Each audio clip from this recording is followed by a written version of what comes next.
Hej og velkommen til den her video. Jeg har lige lavet en ny, fordi at jeg gad ikke lige lave videre på den anden. Så vi laver bare videoen færdig nu. Det bliver lige inde med mig selv. Jeg stod lige og diskuterede med telefonen et øjeblik. Fordi man kan jo åbenbart ikke lave videre på videoen. Det kan man jo åbenbart ikke. Og det er dumt, synes jeg.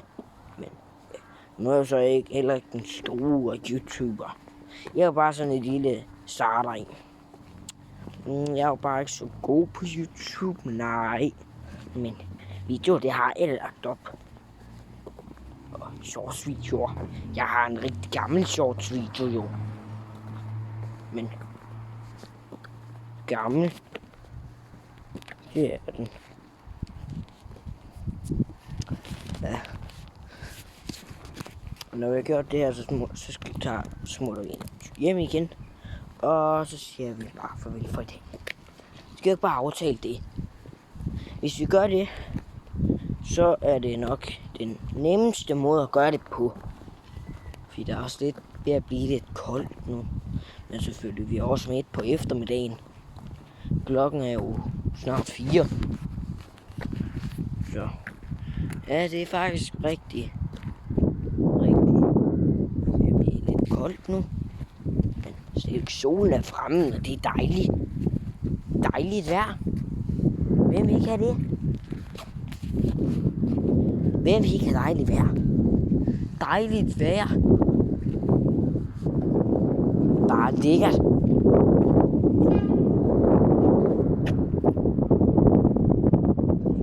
Ligger med dejligt med solskinsvejr. Det er bare dejligt. Rigtig dejligt. Så bare igen. Vi kan gå en vej, som vi har gjort en gang før. Men det er bare lige, så vi kan få taget det sidste med af byen. Ja. Det er bare dejligt med en god tur. Gåtur kan man godt få for meget af. Man kan jo få for meget gåtur. Skal I huske. Motion kan man aldrig få for meget af. Men nu hvor vi var engang, er der egentlig nogen af jer, der samler på lastbilmagasin. Det ved jeg nemlig ikke. Men hvis der er nogen af jer, der gør det, så bare sig til. Ja. Så vil jeg rigtig gerne vide, hvor jeg bor. Så kan du høre, at vi snakker, og så kan det være, jeg kan. Hvis der er nogen af jer derude, nu kommer jeg lige til at afbryde det jeg snakkede om før.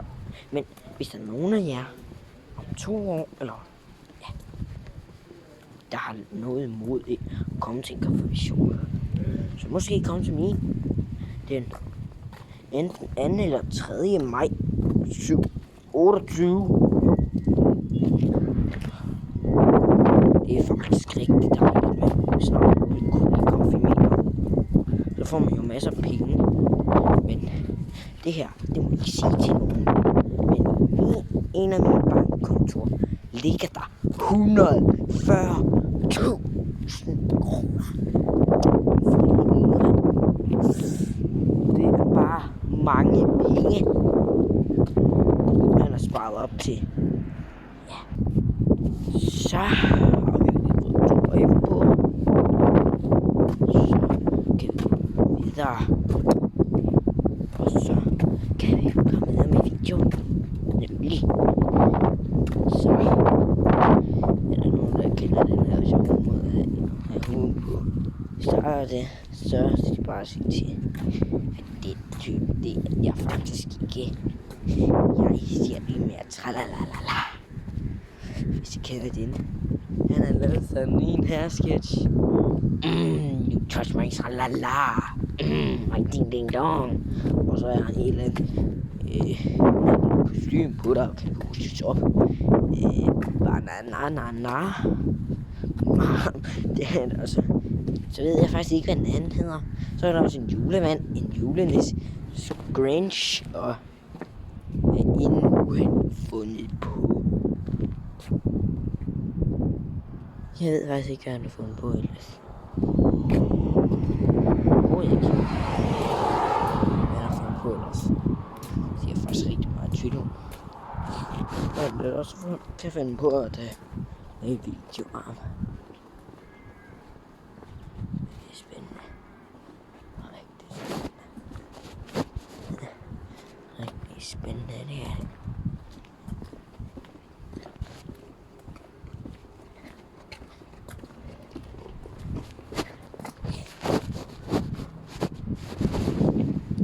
Stuffed Stitch. Derovre. Det er stof. Der er ikke genbrug, mente jeg.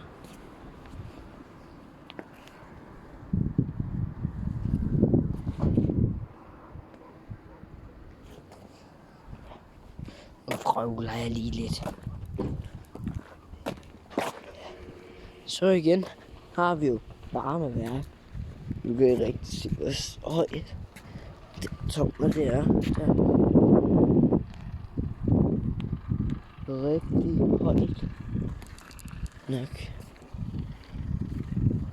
10-20 meter. Det er alligevel noget meget mere end mig. Prøv lige at tænke, hvor mange af mig, der skal til. Og bare det er lige så højt som den. Jeg tror, hvis der skal være 500 med, altså 500 af mig, bare for at kunne blive lige så højt som det tårn der. Eller bare skorstenen, som det så hedder.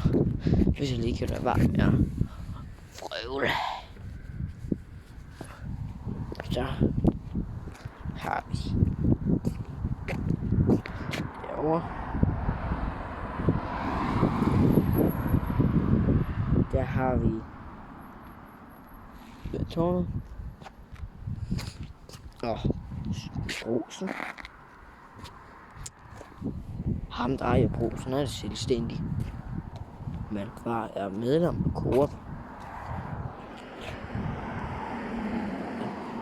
Prøv lige at gå på. Så vi kan vise noget det sidste af byen inden vi smutter hjem med. Nu for satan. Jeg skulle lige være faldet. Det ville fandme ikke være så godt, så telefonen havde gået stykker.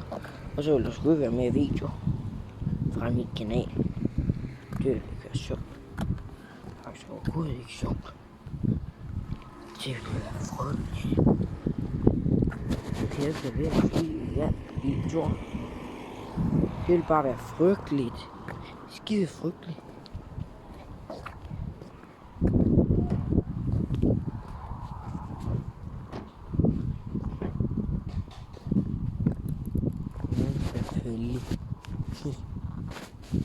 Hvorfor fanden peger de på mig? Det fanden er ikke helt mening.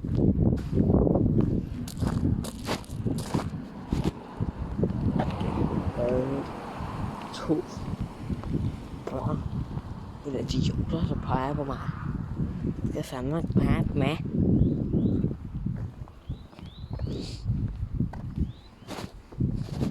Jeg kan ikke lige forkert.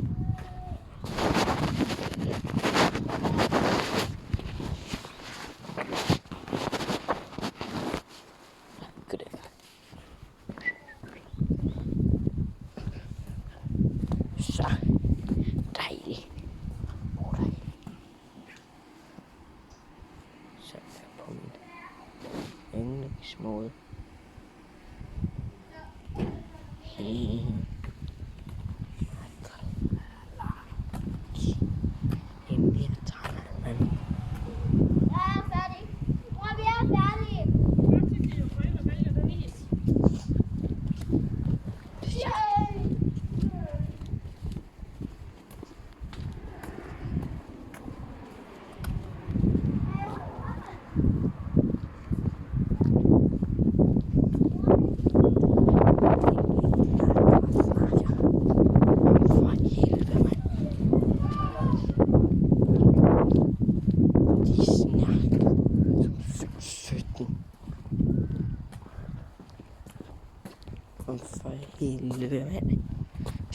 lille smoder til dem, mand. Det er bare synd. Det er faktisk længe siden, jeg har været her. Fordi det er jo længe siden, jeg gik i børnehave fra 5. klasse. Og når jeg får børnehaven og helt op til 5. klasse, mand. Men bare dejligt at se det sted igen. Ja, der er liv i det.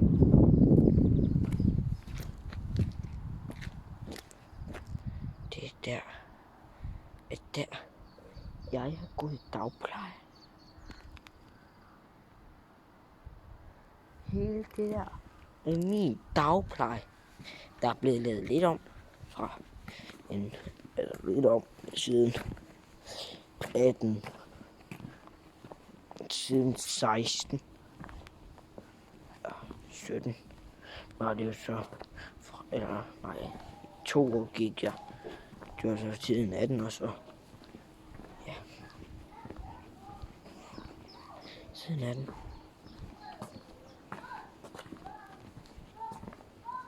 Jeg har altid været den mindste, indtil vi blev slået sammen, og så var Odin. Altså en fra gamle A-klasse, der gik på her. Han er sgu fandme min mand. Det er først dejligt at være den mindste mere. Faktisk ikke så sjovt at være den mindste. Så er det videre. Se for helvede. Det her har jeg. De var det sgu ikke i min tid.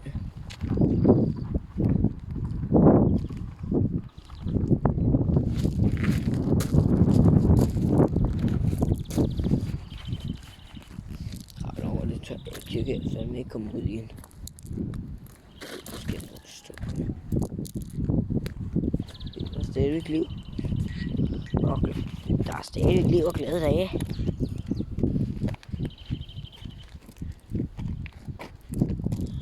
Der er liv og glade dage derinde. Og liv og triste dage på min skole. Det er røvsygt. Så ja, der er ikke i skole. Lad være med at glæde jer. Fanden røvsygt. Det der, som jeg sagde. Det er bygning. Der er bare lige nu. Det er min skole. Verdens røvsygeste sted.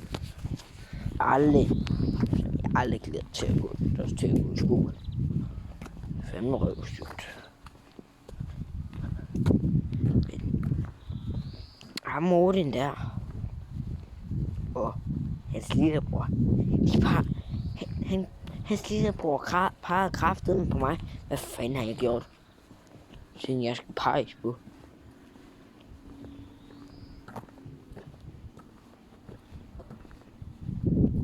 Fordi jeg ved ikke, hvad fanden jeg har gjort. Altså, hvad jeg har gjort dem. Vi ved, taberen og hans... Ja, jeg sidder ude, så taber, men... Jeg bruger kræfterne ikke af tiden. Jeg skal fandme ikke pege på mig. Næste gang kommer jeg fandme hen og sparker ham i år. Kommer jeg efter ham? Kommer jeg efter ham? Og hun kan bare lige prøve. Hvorfor gør jeg fandme så grim en? Det lige se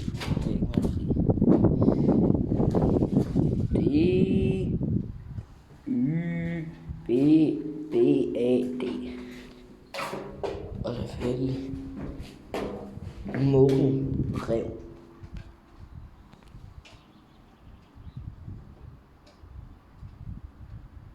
Det kommer egentlig altid sådan noget lyd.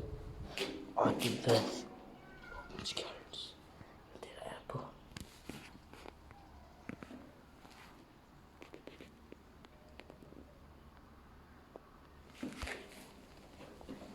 Det er en svane, nemlig en svane. Men der skal bare se, hvorfor snuden hjemme. Så vi kan få lagt den her video op. Det er selvfølgelig lagt op. Men så vi kan komme hjem. Hjemme med os. Hjemme med os. Først er vi dog ikke så god til matematik og dansk og ikke engelsk. Jeg er ikke tysk. Jeg vil gerne have tysk, men jeg har ikke tysk. Og jeg skal jo bruge af det her koordinatsystem, som jeg læste video før. Hvad skal man bruge det til? Jeg må ikke se, hvad fanden det var, der kørte derude.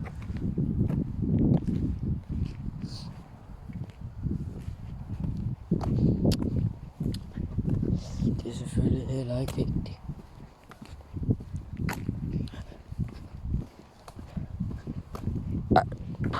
Det var ikke mig. Nu er jeg bare hjem og sidde og slappe af. Så er jeg lige klar til i morgen. Klar til badminton. Sommertræning. Ja. Sommertræningen kommer sgu lige rundt om hjørnet. Det er sådan set i dag faktisk. Mig og en fra min klasse, der hedder Daniel. Hvis vi kommer på hold sammen, så har vi måske et navn. Det er faktisk ikke. Det var New Holland. New Holland.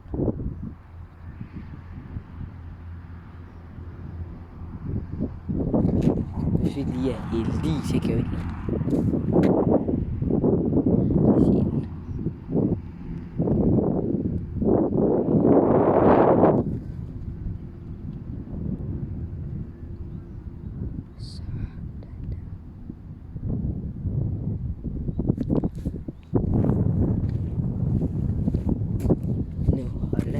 vogn på. Ja. Det var dejligt at komme hjem snart. Jeg har brug for at komme hjem. Nogle gange har jeg jo slet op nogle steder. Nogle gange dræller min næse, nogle gange men jeg ikke kan få luft ind i næsen.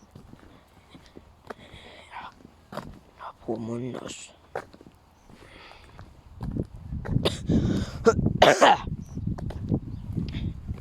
Det er det, jeg døjer med. Jeg tror ikke, som sår kommer jeg ved det nogensinde. Det faktisk startede faktisk. Første gang jeg nogensinde kom til at røg ind. Altså, fuldt røg ind i låren. Det startede hele den her, og det var helt først i 3. Og det var helt tilbage i 3. klasse. Skal vi lige vise jer nogle klassebilleder. Hvor lille Magnus egentlig har været. Og så og mig. Og så op til nu. Det bliver bare dejligt med at komme hjem. Komme af skolen. Og slappe af. Hvor dejligt bliver det ikke. Skide dejligt. Så er vi snart hjemme. Jeg har godt fået klasse. Kan ikke se hvem der er.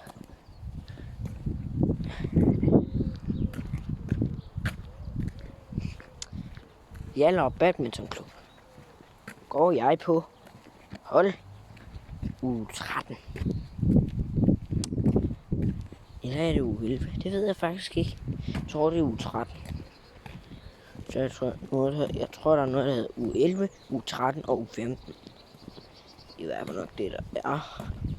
Men det ved jeg ikke rigtigt. Men jeg skal lige vise jer en ting. Jeg har været i gang med i rigtig lang tid, og jeg er ikke blevet færdig med. På min Nintendo. Ja. Så spiller vi også lige lidt tennis. Mig mod nogle AI-mennesker og vinder. Eller, ja.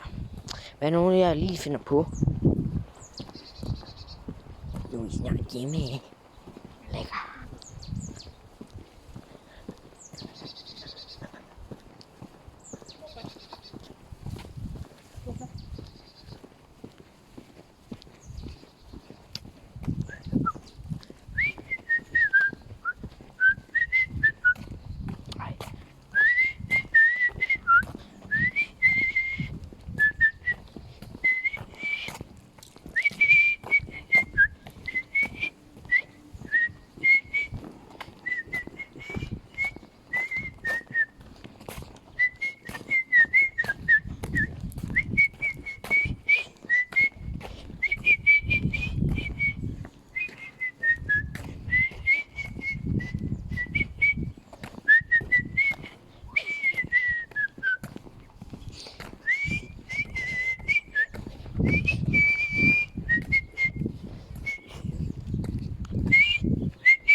God sang.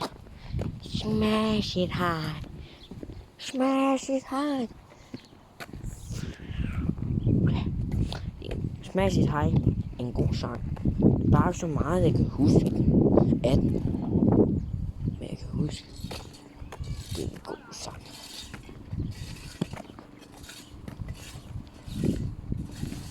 Det er en skide god sang. Venter I på den bil der kører? Over. Ja, og du skal. Så.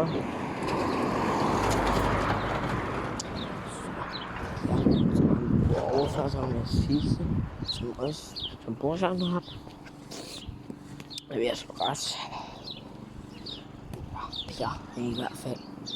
De har sådan en kæmpe stor container.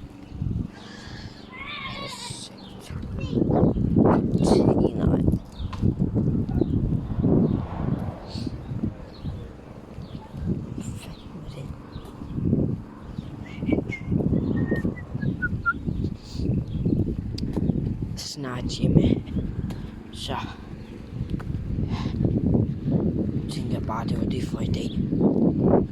Ja. Så der er vi snart hjemme. Og for satan, det var jo lige ved at være under. Men det er ikke så om hvad fanden. Nej. Og lige se, hvad der er ude i haven også. Endnu. Det om for helvede. Det er endnu et stykke, der er røget af taget. Om for fanden da. Kan det tag blive ved med at gå i stykker? Om for helvede, så ligger skraldespanden også der. Jamen gud. Stiller. Der.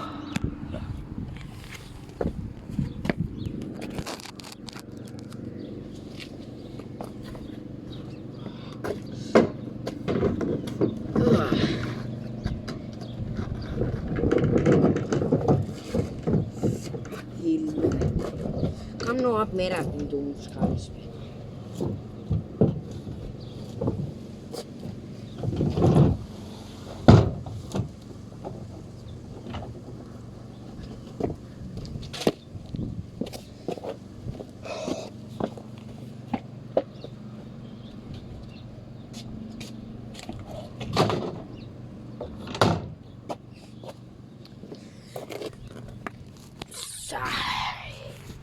Lige lidt tid, men vi skulle lige have ordnet noget, der var sket.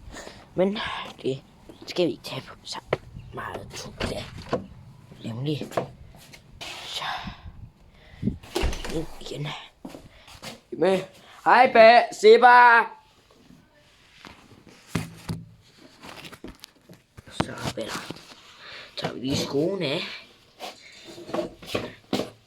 Så er i.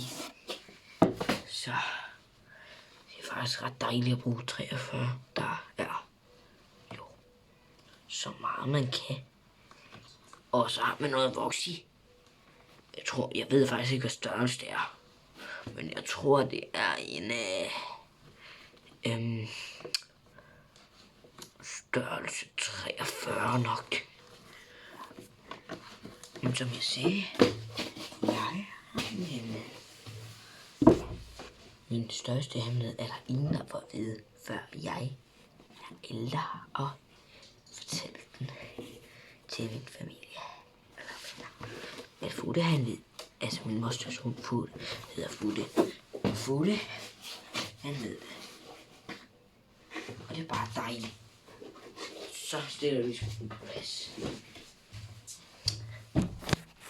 Så er vi hjemme igen.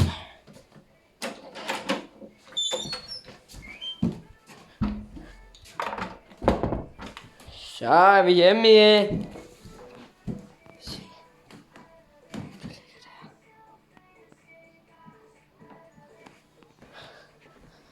Så, hvad laver du?